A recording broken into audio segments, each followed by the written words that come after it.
I was going to read another poem, but when he mentioned jazz and Charlie Parker, I thought I had to read this poem. Get it.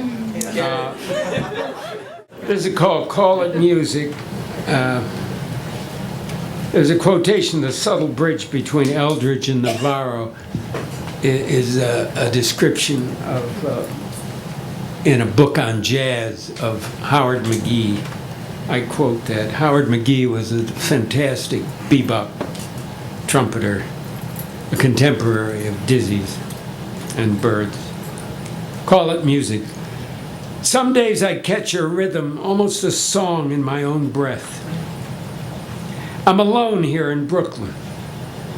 It's late morning, the sky above the St. George Hotel is clear for New York, that is. The radio is playing Bird Flight. Parker in his California tragic voice 50 years ago, his faltering lover man just before he crashed into chaos. I would guess that outside the recording studio in Burbank, the sun was high above the jacarandas. It was late March. The worst of yesterday's rain had come and gone. The sky was washed. Bird could have seen for miles if he'd looked. But what he saw was so foreign. He clenched his eyes, shook his head, and barked like a dog just once. And then Howard McGee took his arm and assured him he'd be okay. I know this because Howard told me years later. Told me he thought Bird could lie down in the hotel room they shared, sleep for an hour or more, and waken as himself. The perfect sunlight angles into my little room above Willow Street. I listen to my breath come and go and try to catch its curious taste, part milk, part iron, part blood, as it passes from me into the world. This is not me. This is automatic, this entering and exiting, my body's essential occupation without which I am a thing. The whole process has a name, a word I don't know, an elegant word, not in English or Yiddish or Spanish, a word that means nothing to me. Howard truly believed what he said that day when he steered Parker into a cab and drove the silent miles beside him while a bright world unfurled around them. Filling stations, stands of fruits and vegetables, a kiosk selling trinkets from Mexico and the Philippines. It was all so actual and Western. It was a new creation coming into being like the music of Charlie Parker, someone later called glad. Though that day I would have said silent. The silent music of Charlie Parker. Howard said nothing.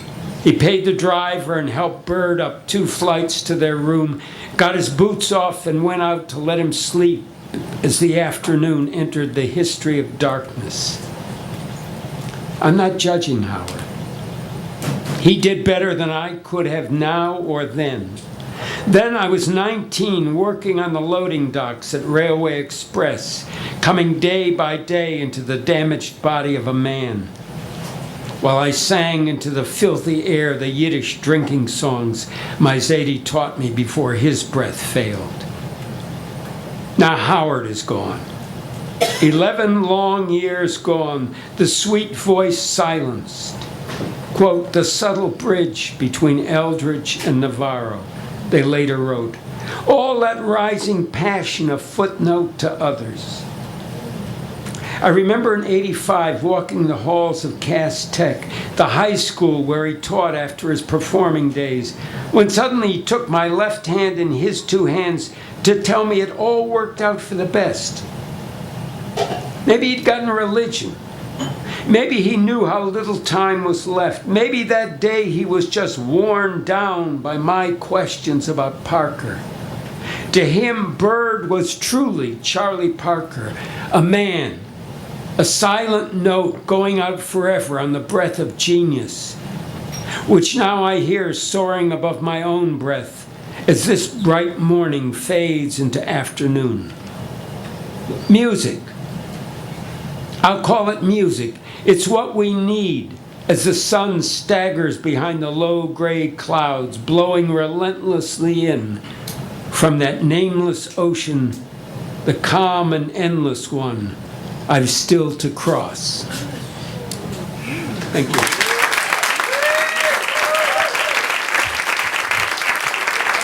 Phil Levine, Adam Falkner, Page Me Stage, ladies and gentlemen. Thank you so much for coming out. Thank you, Lynn Procope, for bringing these people together. Thank you, Phil Levine.